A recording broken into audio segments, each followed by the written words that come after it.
Hello, everybody, and welcome back to Thunderstorm. I guess we're calling this the Cultural Exchange episode, because we can't think of a better name. I'm Kaznarious, and with me is the Pork Chopper. Hello. And the nameless guest. Yo.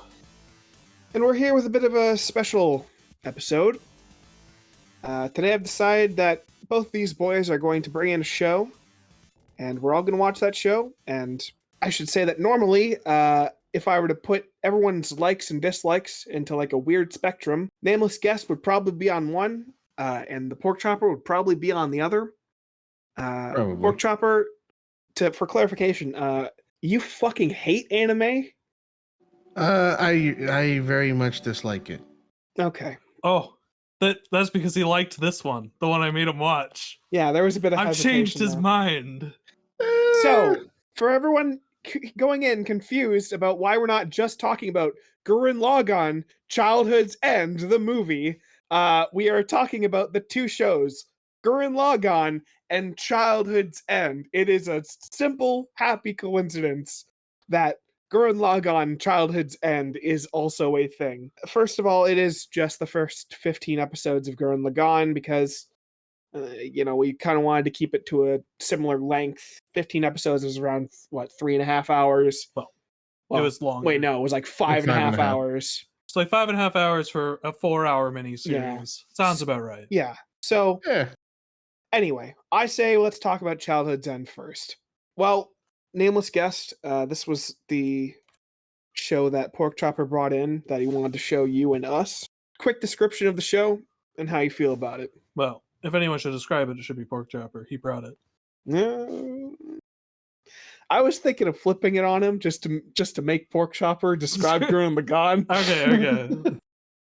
Well, Childhood's End is a mini-series based on a book by, what is it? Arthur C. Clarke? That? Okay. I completely forgot what the last name was.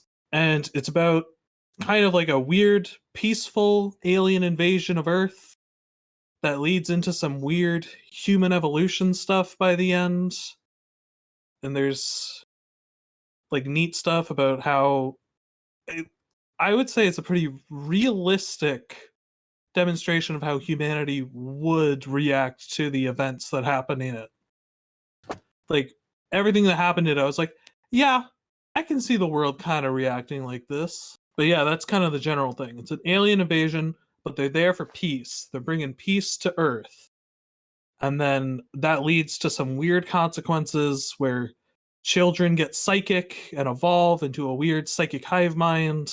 And everyone does technically die at the end, but in like kind of like a weird peaceful way, I guess. Well, peaceful in like there wasn't a big war. It was just that everyone died off because they couldn't breed anymore. Was it a matter of not breeding, or was it just like... the aliens made it so that your children have evolved, there will be no more children on Earth. So everyone was sterilized. There was a pregnant woman who was no longer pregnant. Yeah. Which was actually kind of a fucked up scene, but whatever. What I was saying was, like, I didn't think that their deaths were caused by them not being able to breed. Well, because what happened he comes back after 85 years, right? 85 years. So all the adults are dead at that point, and there's no one left because they couldn't procreate. Okay. Basically, yeah. Imagine everyone who's at least, let's say, 20 years of age. In 80 years, without breeding, there would be no humans anymore. Yeah, makes sense. Yeah. I do think the world is maybe in a bit too much of a destroyed state. But then again, I guess by the end, there wouldn't have been enough people to maintain it at all. So I guess it's not that bad. Well, it's also, remember, I believe her name was Jennifer, the daughter, was siphoning the fucking energy from the planet that probably made everything. Yeah, probably make it more of that did not wasteland. I completely agree. Yeah. So, what'd you think of it? I liked it. I think you're a little wrong about our taste. I think we actually kind of have similar tastes. I just like more things. Sure. Like, basically, we have very similar tastes, except I also really like anime. Because I also really like a lot of sci-fi, which is what this is. But no, I liked it. I thought it was really good. I think there were issues with it, especially in the later bits. I think like the beginning of it is really strong, and I like it a lot. And I also feel like the time frame of the conflict is a little short. Well, I guess it's not really a conflict; it's a weird, peaceful situation. But human evolution in 40 years feels a bit weird. But that's just me, I guess. But no, it was good. I liked it a lot. I was surprised by it. Going into this, Pork Chopper, you kind of said to me, like, all the shit I like gets canceled off way too fast. And I was really expecting this to be like 3 episodes, like incomplete. And I was pleasantly surprised when it was actually like an actual coherent story with a beginning, middle, and end. Yeah, that's why I picked it for this. Yeah, I think it was really. I thought it was pretty good. If I had any like big gripes, it's that I kind of hate most of our main characters. And by hate, I mean like none of them really stood out to me that much. That's fair. Like in the middle part, you have concerned white family, and it's like, yeah, it's kind of fucked up that these things are happening to them, but like, I don't know, like I don't even remember like their names or like what even the fuck they were doing other than being a family dealing with this shit. I kind of felt that like to me the characters could use more characterization, but that could be partly just the fact that there's a focus on like the overall plot happening that maybe time for that characterization like wasn't happening. It could also just be that like these were things ripped out of the novel, like it could have been a fault of adaptation. Sure. Maybe in the book things are more fleshed out. Yeah. And I just didn't have time for that in the adaptation. Just curious, Pork Chopper, have you read the novel, or is No, never read it. Yeah. I've always meant to, but I never read it. Yeah, I do. So this novel was actually made in 1953, I believe. Yeah. It's interesting to me that like all these ideas and like all these concepts of like aliens, being concerned with our progression of technology, was written A, before we put a person on the moon, and B, after somebody dropped an atomic bomb on Japan. Like I feel like this kind of time period and like what would have influenced this work was like it was very influenced by like the technological achievements of mankind at the time. And I think like the idea of how scary the scientific progression of humans can get is sort of like not necessarily a theme, but like a running theme throughout the not a theme, but it's a running theme, but like a running thing that like happens throughout the show. Like Corellan and the aliens are there to stop humans from intergalactic travel. Yeah. Well, I mean that's one of their goals, obviously, which is like interesting to me that like that's like what happens, what would have happened if they found that, what happens when we find that. I don't know. This whole story poses a lot of questions, I think. Not just like in terms of like where are we going to go in the future, but like, man, if this were actually happening to us, like what do you even do? Like do you just sit and do you just deal with it? Well, that's why I found the first part especially the most interesting, because it was directly, how do humans deal with this? Yes. This overwhelming force that wants to make their lives better, but they will lose control in the process. And I think a lot of it was pretty realistic. A lot of people that were currently in power were very against it. But a lot of people who didn't really have a lot of power were pretty for it. Sweet, free healthcare. Yeah, a lot of people were like, sweet, free healthcare. Oh, I got shot, I got healed, and my legs were good.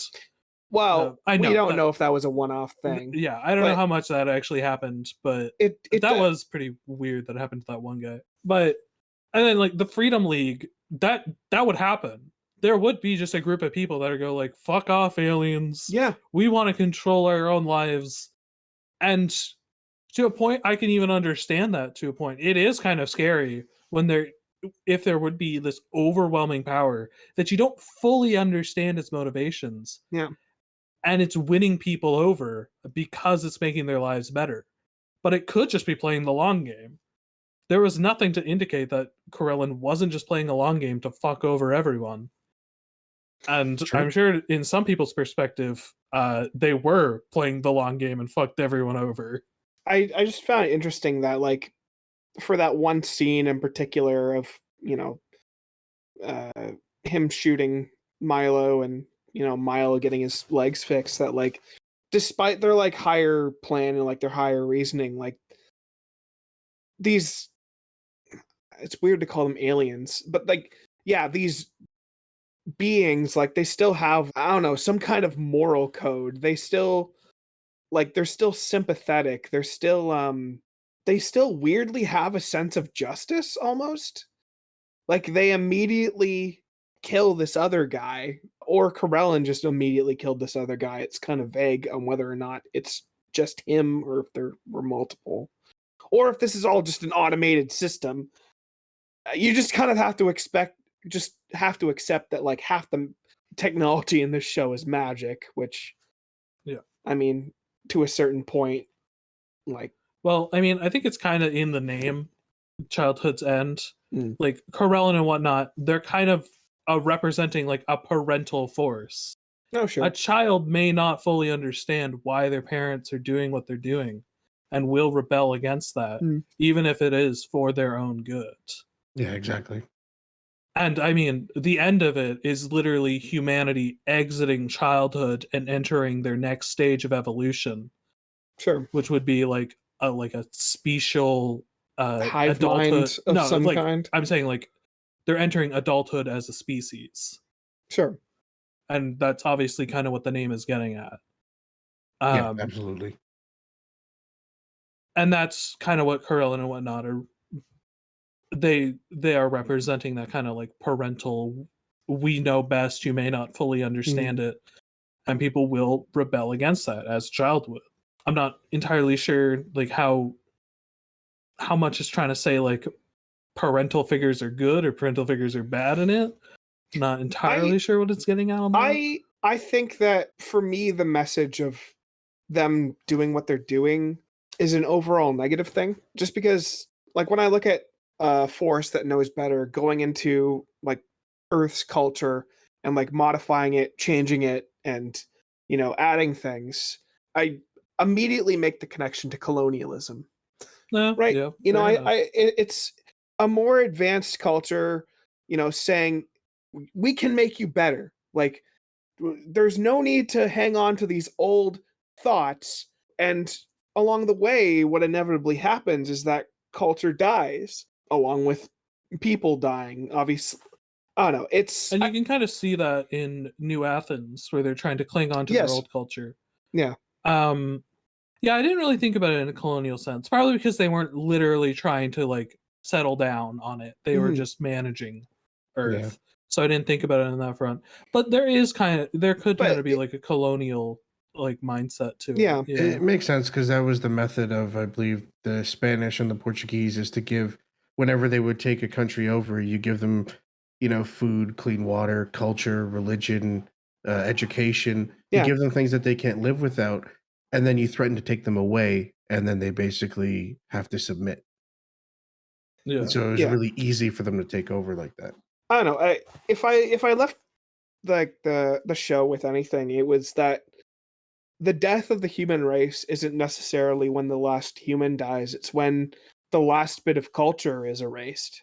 And I guess in this show's way of looking at it, this song, I didn't look it up, but it's still out in the atmosphere. It's still playing for those that observe it passing by. So, like, in that sense, humanity is still alive, even if Earth is completely destroyed. Even if Earth is destroyed and the species has ascended to something totally different and incomprehensible. Yeah, which it is like a piece of hope in an ending that feels like out on a very surface level, just like so incredibly hopeless. It's the last man experiencing the end of the world. Yeah.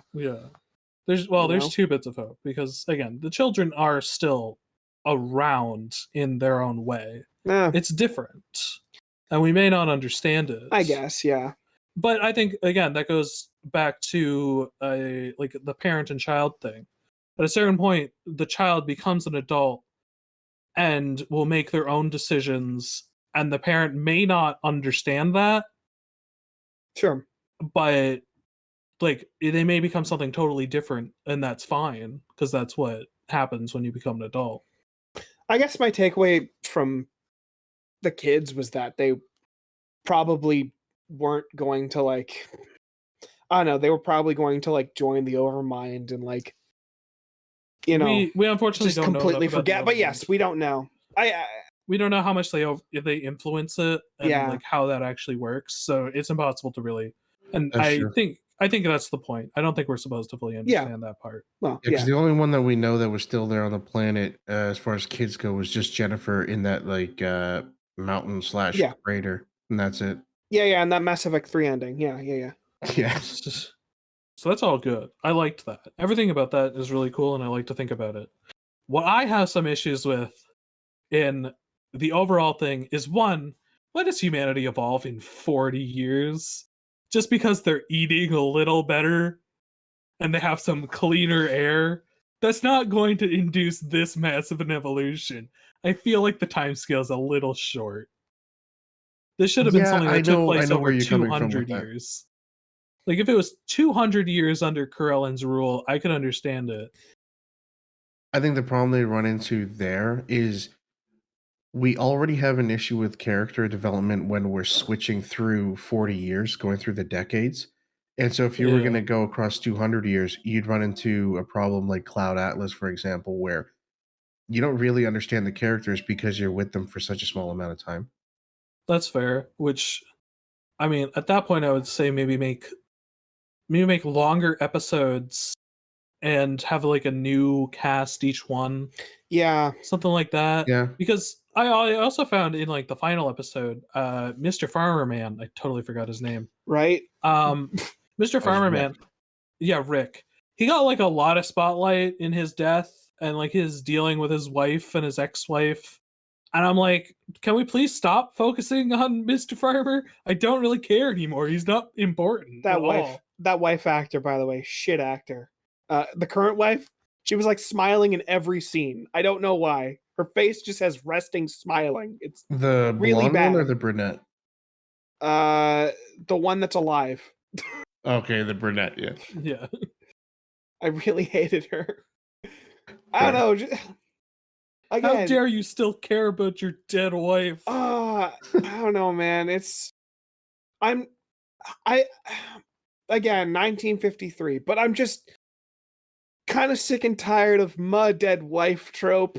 That's true. That you know, like Inception. Again, this was probably made before that. This was what, 2007? Yeah.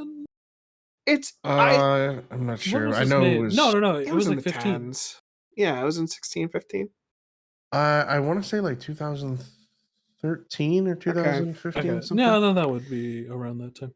But yeah, no, dead wife is a really boring motivation and character thing in general. I don't like it anymore. But that could just be I've seen it a lot. If this was your first time, it's probably not that big a deal. I don't know. I just going with your idea of, having different characters, like I would take almost anyone over the fucking dumb white family that we had to follow in the second episode. Like I was checking out in the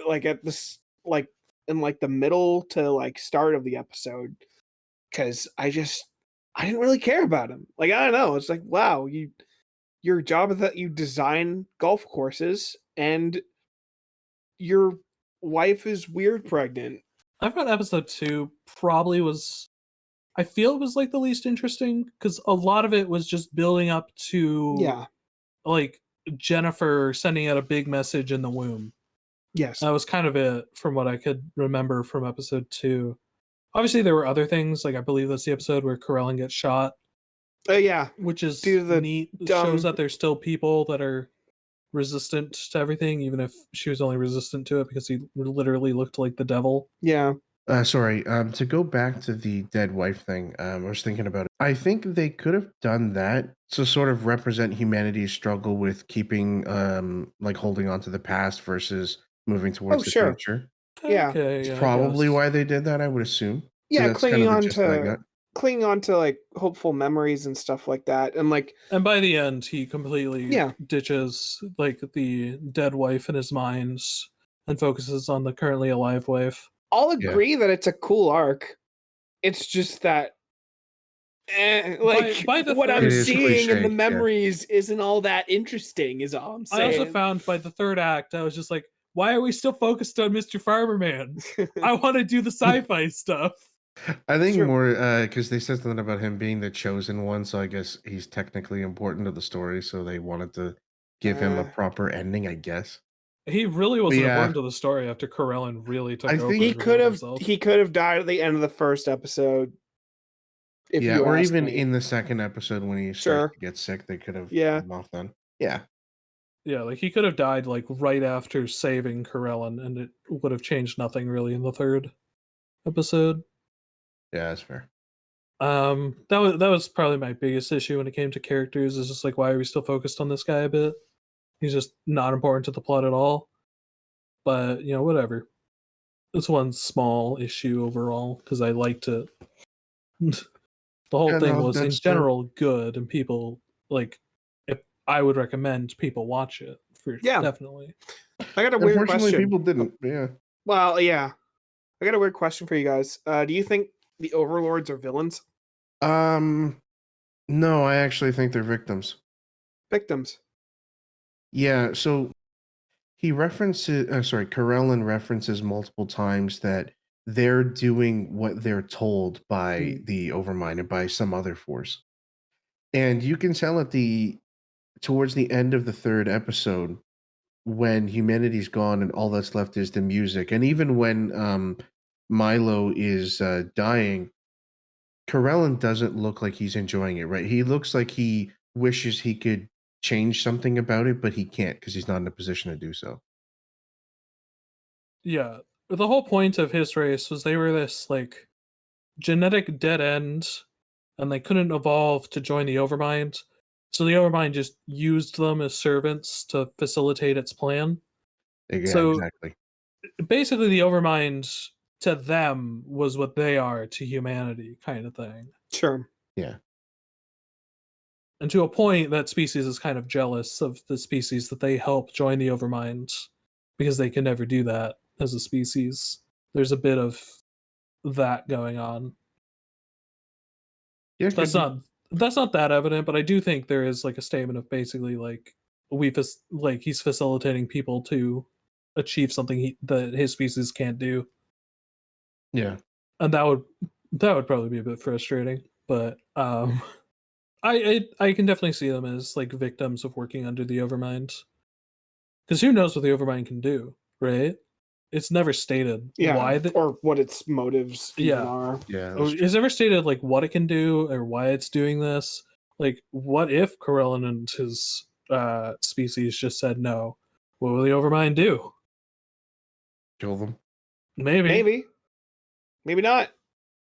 I believe it was either Milo or someone else was explaining why we see or why we had that sort of vision as the devil. And I think it was something about we kind of have I don't know if they called it a hive mind, but we have this sort of connection to something where we how the fuck did he describe it?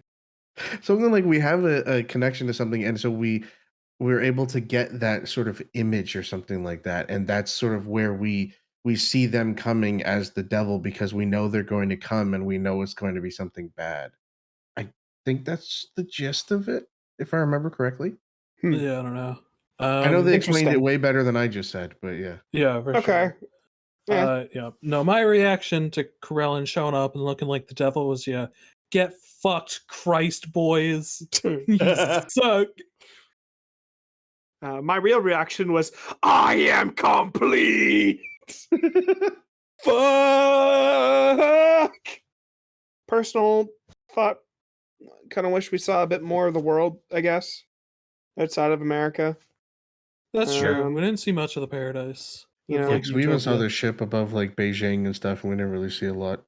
Yeah, we see like riots in like India at the beginning, and Mr. Country Boy kind of owns them with the water to oil bit. Yeah. But that's Water really to about it. oil. Yeah, man. He's like Christ. He turns water to oil. Freedom League is basically InfoWars. Not much else to say there. Okay. Which is sad because it's like the Freedom League kind of has a point, but like unfortunately it's kind of like portrayed in like the most like I don't know, fucking weird alt-right way, I guess. It's a pretty no, realistic depiction. yeah, I people have a guess. right to be afraid, But, and the like- people who are most afraid would be Yeah, would get real fucking weird, like the Freedom League does. Yeah. yeah. Actually, one other thing I'll say is I forget her name, but you know the religious girl? Yes. Yeah. When she shot Corellin with the shotgun, I did not expect him to fucking die. I didn't. Oh, yeah. I thought it wasn't even gonna hurt him. I was Yeah, what like, the blown away by that. You came me with this fucking inferior old ass like Earth technology. Your fucking species is evolved and it can't take a simple shotgun to the fucking A chest. simple shotgun. I was Easy. Come on, man. That's a lot of metal. The fuck is that shit, I was just Corellin? surprised that he would actually go out being that vulnerable, and he would put himself out there like that. I figured he was like armor plated, or our materials Yeah. couldn't damage him or something. That it was a big surprise. I don't know. I feel like Maybe- it's moments like that and like the Milo wheelchair scene where like you kind of have to like game theory and piece things together to like kind of find where Corellin's character lies. And ultimately I believe it's a relatively sympathetic character. Yeah, perhaps it was just that he's probably done this a few times. Yeah. Maybe he's just kind of tired of it. Yeah, Maybe he Yeah. was just like, you know what? If they kill me, that's fine. I can accept that. That's kind of a perfectly reasonable reaction to what's happening here. Yeah, that's true. And I'll just accept that decision. And just he didn't really care anymore because he's done this so many times. Yeah, I like mean- he said, if I live or die here, it changes nothing about the Yeah. future. He did say it was like I think his first job as like supervisor, but he's probably worked as like like a second in command kind of bullshit for Sure. a while. Yeah. But yeah. The Stars Wasn't Meant for Man line was also actually in the original novel. And again, being like 10 years before the moon landing. I don't know. Yeah. Yeah, that was true. Great timing on Right? that. That's a cool line. Right? That's a cool line to put before the moon landing. Alrighty, Pork Chopper. Let's how about you give us a general summary of Gurren Lagann? The first All right. 15 episodes. Sorry, let me correct myself. Tengen Toppa Gurren Lagann. I'm just trying to think mentally how I describe this. Please take your time. We're gonna go from serious sci-fi to some very wacky sci-fi. It's kind of funny to like see like the similarities between these two things. I Oh. actually realized that there was a lot of similar themes and shit. Both of them have like a fucking race of I don't know, aliens or whatever. I think you're Kind of going like- too far in Gurren Lagann. That goes past the 15. Oh no. It's Oh, right. you're It's talking right about at the Beastman. 15 actually. Oh, you're okay. Because the Spiral Kings. Fuck me. I'm already Yeah. at the end. Sorry. Whatever. Continue, You please, describe Pork it. Okay. Chopper. So basically, there's this kid and this other guy, Kamina. Fuck yeah, Yeah. that's his name. Oh, before Yeah. we begin, if anyone calls him Simon, I will kill them. What is his name? Simone. Seaman? Simone. Did you watch the dub, bro? No, I watched it in Japanese, but Oh, I wow, thought they were okay. just saying Simon in Japanese No, or some shit. even in the dub, they call him Simone. It could have been a mispronunciation of Simon, and the dub just decided to keep it. I We're am not pretty actually sure. I but- am sure. as far as we know, it is officially Simone. Yes. They fucking spelled it Simon. They ain't no E on the end of that shit. No. There's no fucking, you know. I think despite the fact that it's spelled Simon, they say it's Simone. Well, yeah, in Japanese they say it's Simone, and in English they also say Simone every time. All So right. no one is allowed to call him Simon. This is a Okay. Eureka thing. I'm pretty sure. Sorry. Continue. All right, so let's restart. Okay, so Seaman and Kamina, okay? They're like fucking living underground, like the Jawas or whatever the fuck from Star Wars, and some robot thing crashes down, fucks up their whole village. The kid has this little drill bit that powers up a robot that he gets into, and then they break out of the fucking ground. They meet some chick with tits. They go from like village to village every episode, finding new robots that they keep. You know, his like little drill fucking robot thing goes into the other one and combines and makes like this new cool fucking robot thing. I'm glad that you used the descriptor cool, because that is like the fucking understatement of the century to describe Gurren Lagann. My God. It is actually pretty sweet. Yeah, basically every episode they kind of just they're up against a new enemy. They combine with like new robots. They make new allies that sometimes come out of nowhere, kind of like a Deus Ex Machina. And they basically It's a fair go through, assessment, like, by the way. they go through the 4 horsemen of the apocalypse, and then they kill the fucking Spiral King, the main bad guy. And that's the end of the 15th episode. I don't know what the fuck's coming next. Oh, actually, one thing. Well, yeah, I guess, yeah, we can talk about spoilers. Yeah. I They think should put this a full was spoiler warning in front of everything. Yeah. so this is skipping, I think, to the 8th episode. Sure, man. So it's about Kamina dying. Yes. Yeah. I didn't course. expect it because No, Of the course not. beginning of the show, I didn't realize that was Simone that was talking about that shit on like the spaceship. Fair I enough, thought man. that was Kamina, so I had no idea that was coming. How do you know it's Simone, by the way? Why? Because he says like the fucking line from Kamina where it's like, "Do you know who I am?" And it seems like it's just Simone, who's probably going to be older and kind of takes on the cockiness from his brother, not brother. So, what you're saying is huge, because that is everyone's reaction to Gurren Lagann, except me. The first time I fucking watched it, because I watched it on YouTube. Funimation uploaded the whole series to YouTube, and I watched episode 7. And I bullshit you not, in the fucking recommended videos was a video called Top 10 Anime Deaths, and Kamina was the fucking thumbnail of that video. Dude. But even seeing that, I thought for sure he would be dying at the end of the series. Not the next episode. Figure out, like, I did not anticipate that it was going to be the next fucking episode. It is a fucking bag of bricks hitting you in the face and the heart when it happens. Yeah. Sorry. Yeah. It's so I love when Kamina dies. Yes. Because he's like, some people thought he was the main character. Those people are idiots. But he is like the second most important character in the whole show. And he just dies. Yeah. He dies motivating Simone to be awesome, and then helps him win a final battle against one of the 4 generals. And he goes out like a fucking awesome based man. Yeah. I mean, yeah, just before we even talk about his death, like there's so much to love about Kamina. His energy, man, it's incredible. He is the ultimate anime hype man. I love that, like, in episode 1, he's like, "What the hell are you doing shooting that gunman from behind? A real man faces problems head on." And like, in like what? The next episode, the episode after, it's like he's fighting Viral and he uses like a fucking sneak attack on him. Yeah.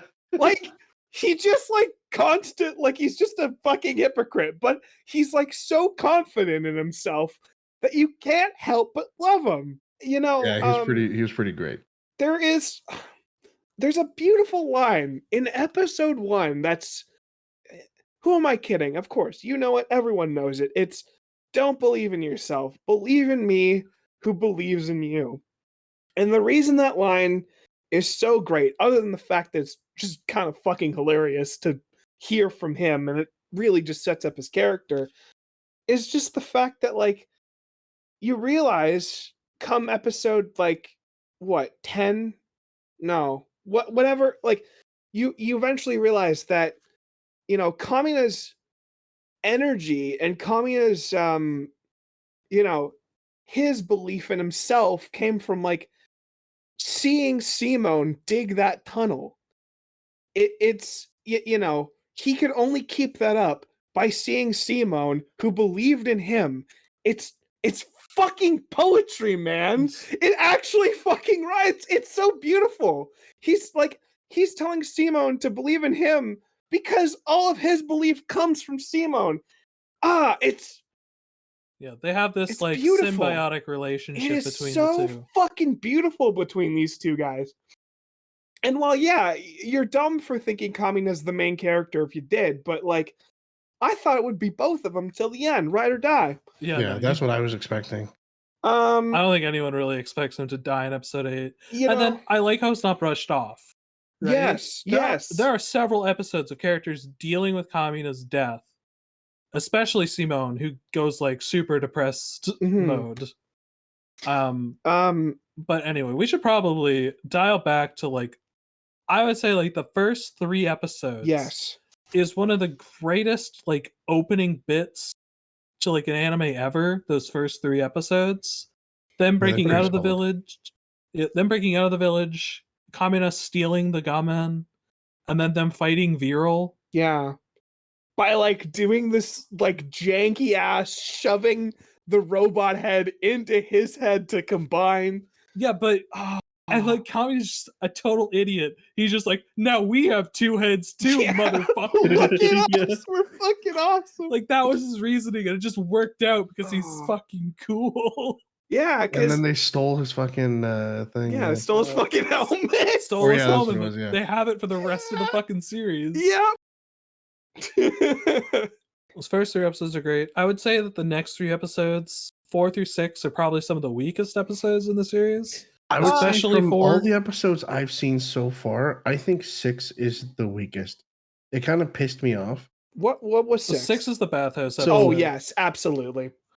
From what I remember, I believe episode 6, you only get into the actual episode like 5 minutes in. Yes. And then you get a few minutes of content, and then like 5, 6, 7 minutes of just replaying the first 5 episodes.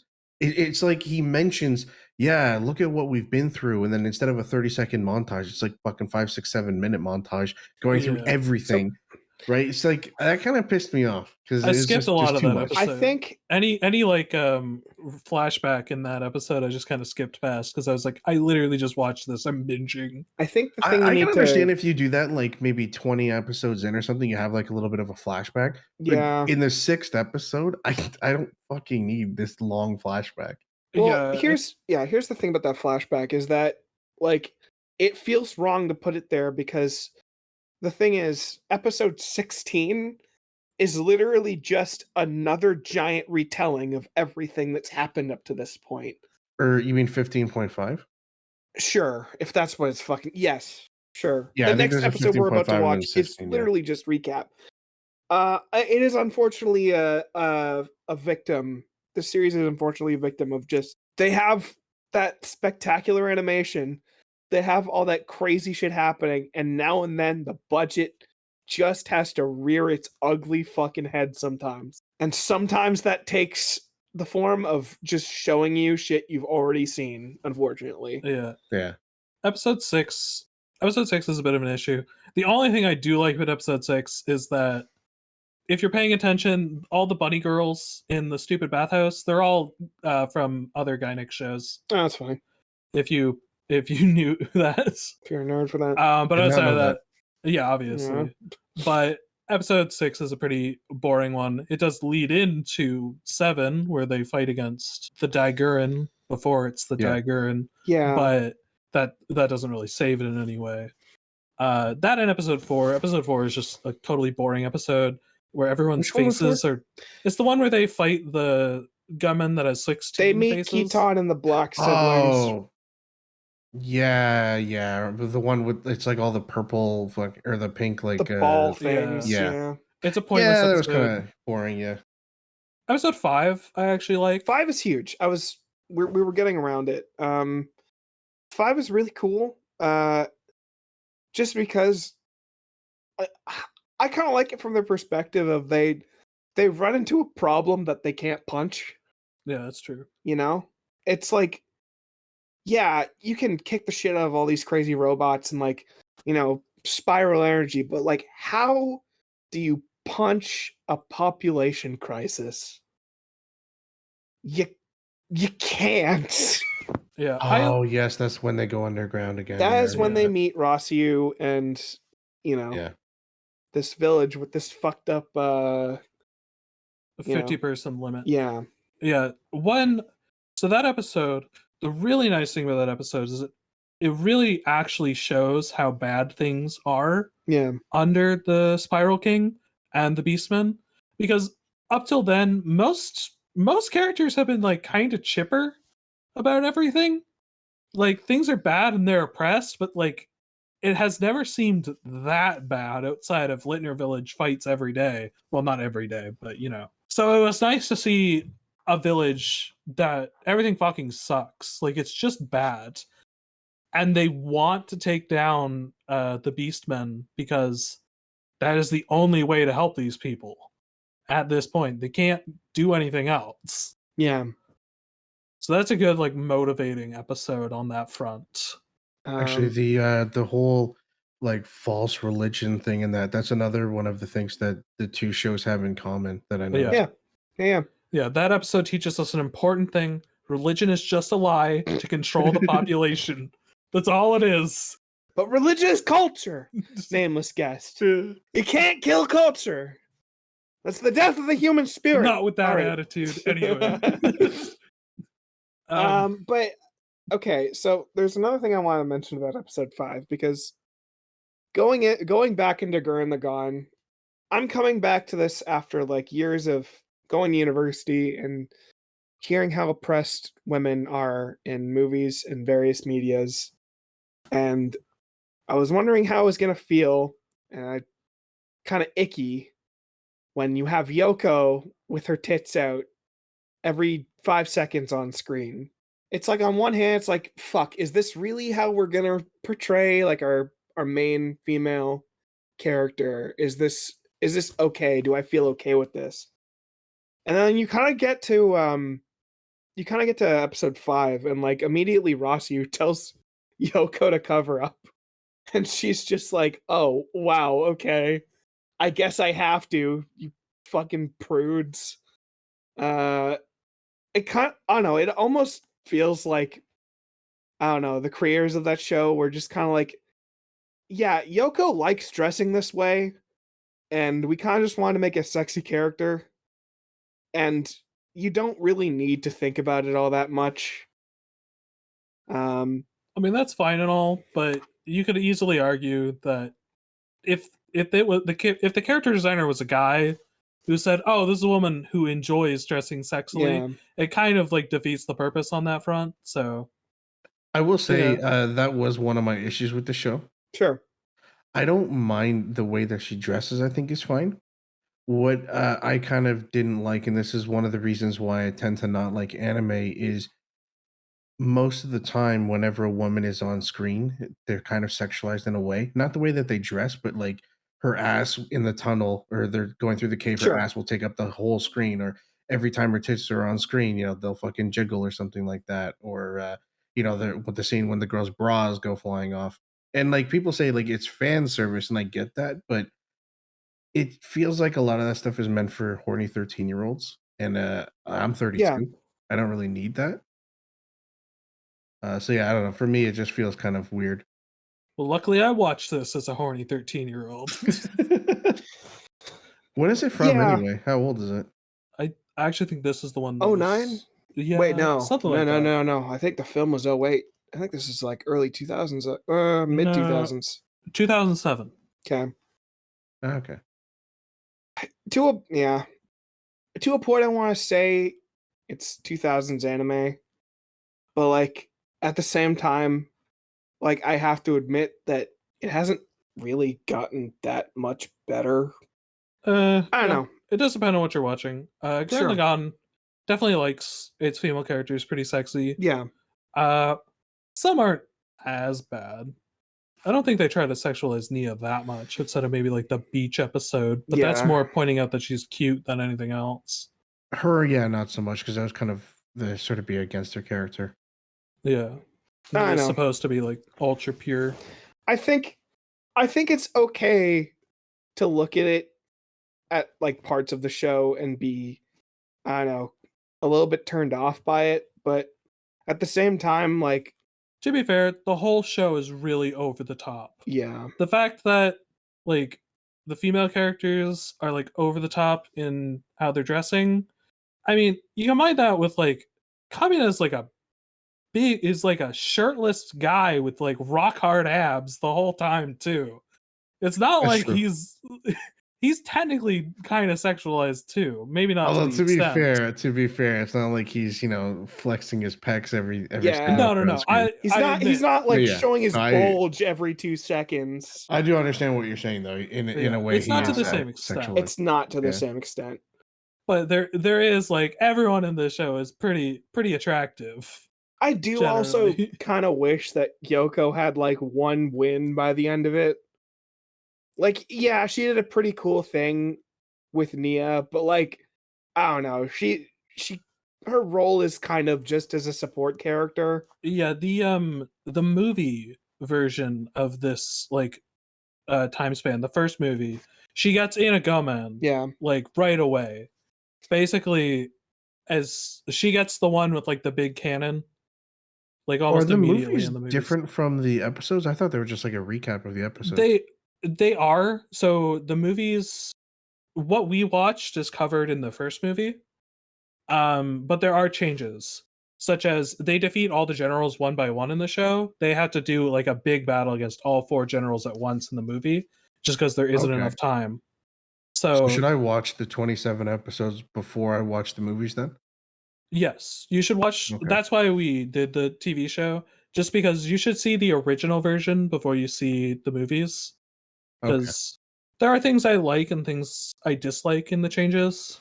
Like, there's a lot of side characters, like Keaton. He's the guy in like the big banana mech. Yeah, yellow hair. Yeah. He gets like a decent amount of spotlight in the show, but in the movies he's not important. Like, you don't see him a lot, and that's kind of unfortunate because Keaton's a cool character that I like. Yeah, I Yeah. noticed in the show after fucking the guy that dies. What's his- Kamina. Kamina. I was gonna say Kimana. How dare you Kamina. forget his name? It seems like after Kamina dies, they sort of use Kitan as that sort of obnoxious, kind of over the top character a bit. I think that is actually important because you're supposed to see that, yeah, a leadership role needs to be filled, and at the moment it's not really working out. Keaton is not a leader type, even though he does possess some traits that are similar to Kamina's. Yeah. I never even asked, did you like the show? I did like it, yeah. For the most part, I think it was good, but the issues that I have with anime, it also kind of solidified those same issues. Hmm. But I did like the show, and I will watch the rest of the episodes. But as far as Yeah. if like I'll watch more anime, I don't know, to be honest. Maybe. Yeah, no. This one, it's definitely an anime that, while incredibly strong, still has a decent amount of like anime tropes to it. Yeah. Like, it's not a non. It's there are anime out there that don't have like any real anime tropes to them, and if we are to continue this series, those would be at least one of those would be the next one that I would bring in for sure. Okay. After the second half of Gurren Lagann, obviously, Yeah, we of would course. want to finish that. Yeah, this one does still have a decent amount of anime cliches in it, And I mean, it was 2007. I can kind of see why on that front. But I do find that they're not as obnoxious as I've seen in other anime. Some other anime are way worse with their anime cliche bullshit. I want to say that a lot of the cliche does seem to be in service of a joke of some kind. That's true. So that makes me more open to it. The other kind of issue I have is sort of like a trope of anime, from what I understand, or from what I've seen. But it's not necessarily about jokes. It's more. Well, I don't think this is just anime. I think it's a lot of Japanese content in general. But it's the over exposition and the over explaining of every minute detail of the plot. Well, Whereas I've noticed in not that Western storytelling is better, but what I've noticed with a lot of recent Western storytelling is that they'll give you the main details, but then through visual and audio cues, you kind of pick up on things that piece together the rest of the story for yourself. Whereas, yeah, in a lot of Japanese content, they don't do that. It's just, listen, sit here for 5 minutes. I'm gonna fucking hammer this shit in your head, and then you're gonna remember it. I guess I would say that this. I never found any Yeah. exposition scenes. I never found them to be very dry. They're generally done with like. Oh an yeah, it's not as enthusiasm. bad in this one. No, a little Yeah. bit, but not too bad. Like if I can watch the show and enjoy it, it's not that bad. Obviously, Communist Death was great. Simone is a little bit of a bitch for getting so psyched out by the fact that he can't get with Yoko because Kamin is with her. and I like that it's I like it's that never addressed. Yeah, one, it's never addressed. He kind of gets over it later, but Yeah, Kamina doesn't. no, he doesn't.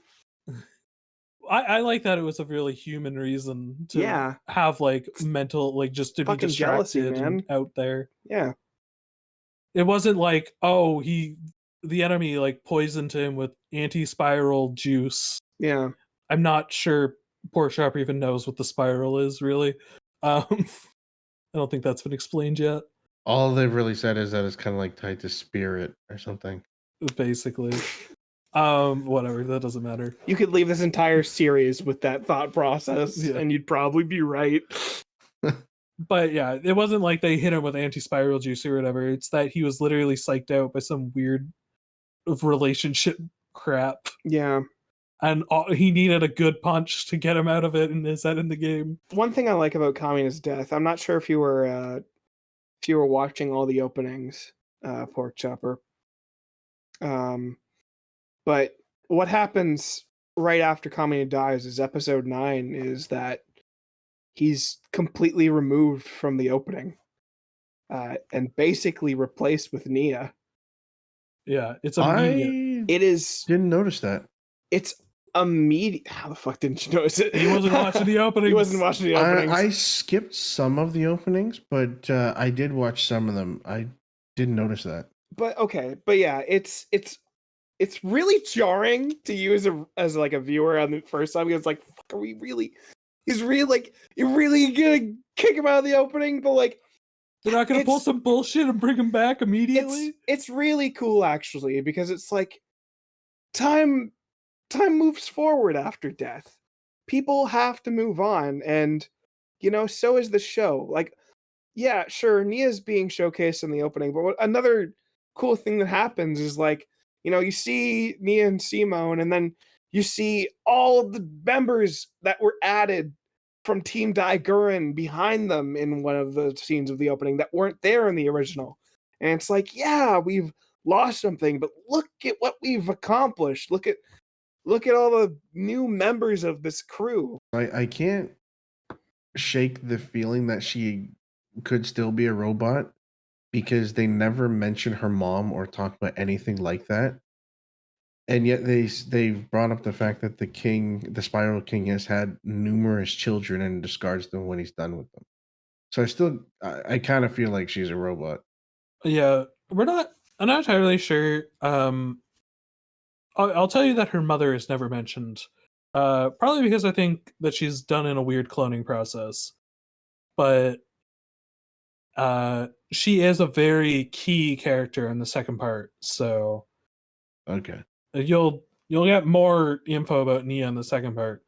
Although I will tell I you mean, the second I part figure is, she would have to be important, but yeah. Yeah. The second part is like a 7-year time skip, so all the characters are pretty different then. What is But episode 16 skips ahead? yeah. Yep. Oh, okay. But it's not really a spoiler to tell you that there's a big time skip when it's like Yeah, I know.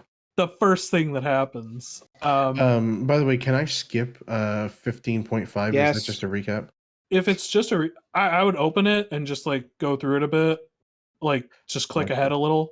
And if it is just a recap, then yeah, skip it totally. By the way, I just want to point out, we'll cut this, but I went to set the other ones to download, and I noticed that there is a 5.5 recap episode, and yet episode 6 is still a bunch of fucking recap. Yeah. The 5.5 one, I think it was only on DVD. I don't think it ever...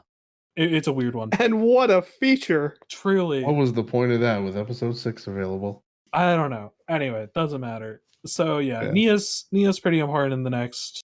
I think she has some good scenes. She's a good like new motivator for Simone.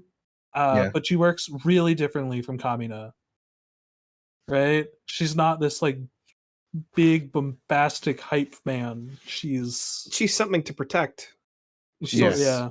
You know, she's a new reason to keep fighting. You know, she's basically like what Simone was to Kamina, essentially. Kind of, yeah. Maybe. Sort of. But I mean, I think one of my favorite like bit cuts of animation in the whole show comes like Simone just saves Nia from like one of the generals. And this is when he's just getting out of his funk about Kamina's death. And he has the thing where he's looking up and crying, and then he swaps back down to looking determined. And it's just so cool looking.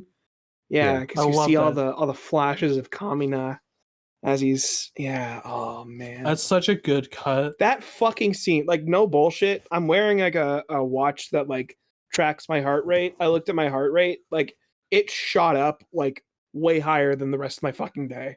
And I went for a run that day. Like it was 10 points above cardio. I was so fucking hyped during the I'm not my bro scene battle. The last episodes are basically just kind of big fights. Yeah, there's a lot of big fights. There's a lot of cool moments on them. Yeah, oh yeah. I enjoy them a lot. It's not... There are less, like... There's no Kamina dies scenes in those ones. But they're all, like, good, fun fights that I very much enjoy against all the 4 generals. I can see why in the movie they condensed that all into one big fight where Simone breaks out of his slump and goes on a rampage.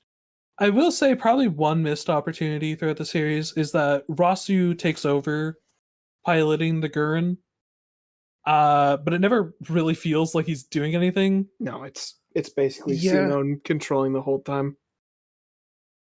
I was surprised that they had him actually take it over rather than somebody else.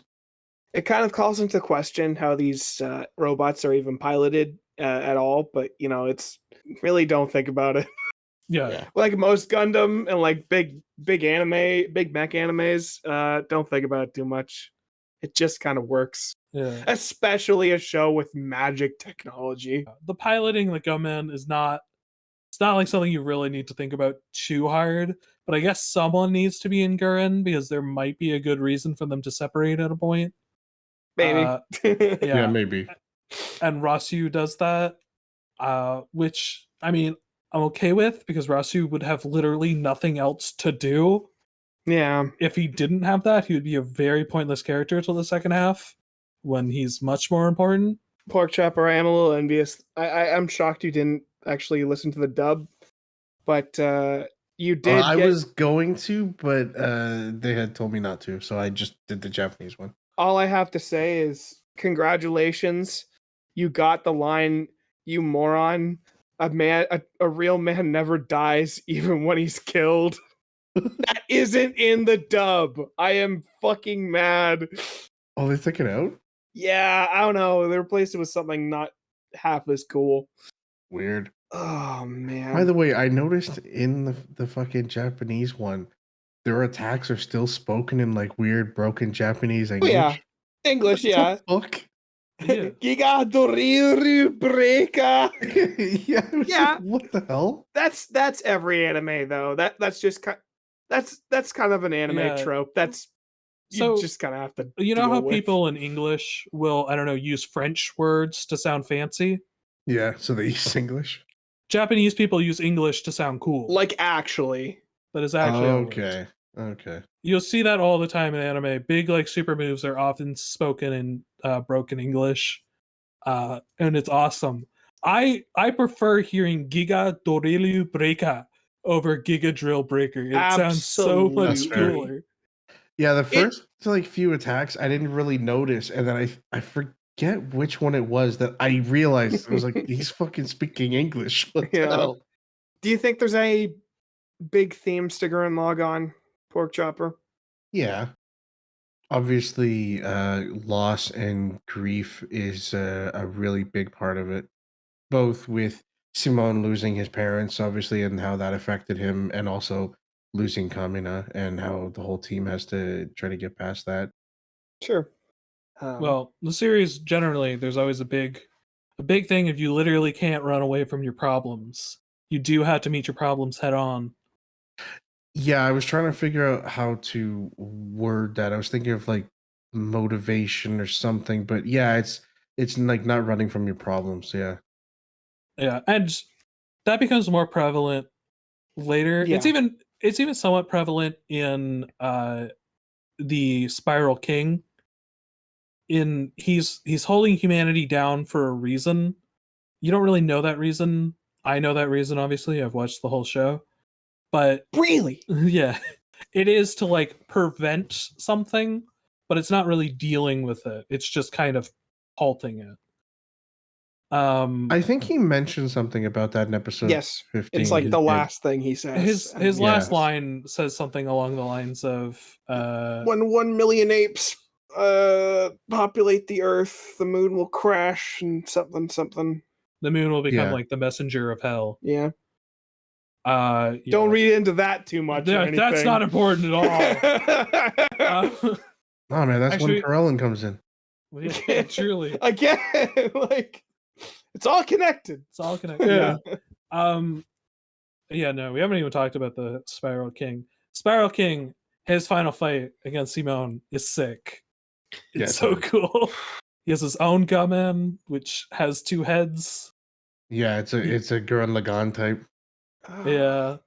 At a certain point, he just says, "Fuck this shit. Yeah. Why would I leave this to a machine?" Just gets out, start fucking punching his. Yeah, So that was cool. There's like a weird line about how Viral is now immortal. Yeah, He's like, "Your immortal body is to bear witness, not to fight." yeah. To tell the stories of the Beastmen, to be a fucking living record of us. Well, to be a record of my victory, Yeah, basically. 'Cause he was yeah. sure he was gonna win. Yeah, Sorry, so his name is V-Roll, not Viral? yeah. And then Yeah, the guy is Simone, not Simon? You're just gonna have to deal with these facts, bro. This sounds like a translation error, but all right. Viral might be a translation issue, but I like it. So fuck His you. name is Simone, and I will die on that hill. Actually, Viral's great. He comes back all the time. He's Sneak attack only works once. dude, you have not. There is some cool ass shit that happens in part 2 that you're gonna see some shit. Let's just leave it that way. All right. I mean, lads, do we have any closing thoughts? Do we have anything else to add? Not overly, outside of, it's just a great show that it's like a classic at this point, I would say. It really is. Pork Chopper, do you have anything else to say about it? Were you I would agree surprised? I guess let's put it this way: like, were you expecting shit? Yeah, not gonna lie. I was expecting some fucking cursed anime shit. No. If I wanted to give you cursed anime shit, I could give you some really weird garbage. Yeah, please don't. Maybe in the future. But no, I chose something that is pretty much universally liked.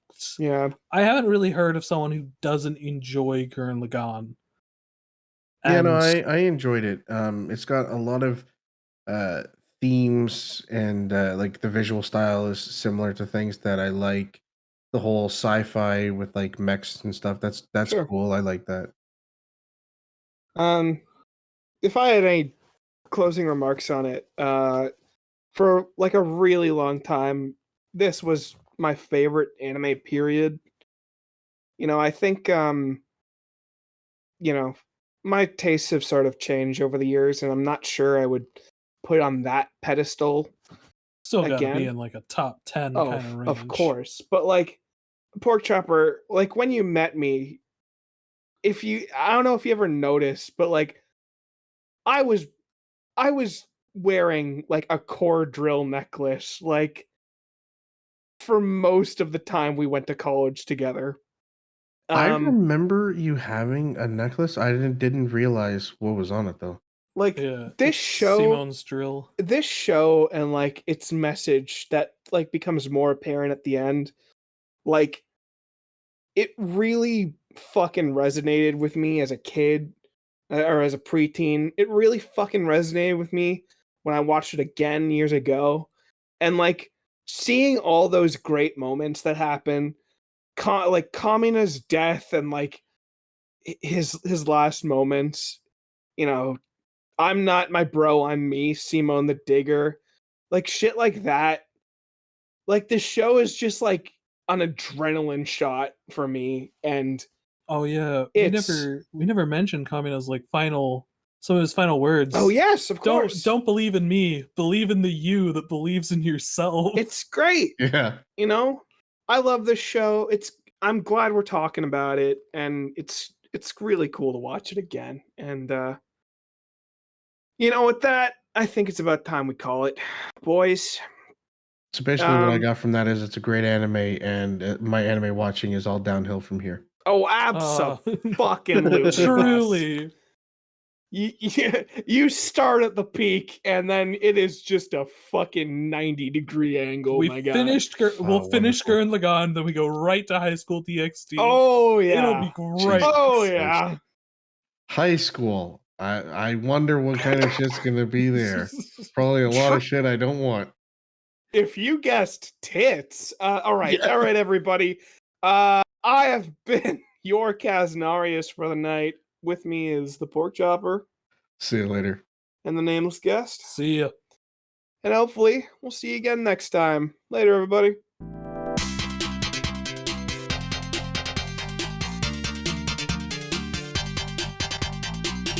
By the way, do you realize that you said I've been your Kaznarious? Yeah, absolutely. That was intentional. Okay. Just double checking.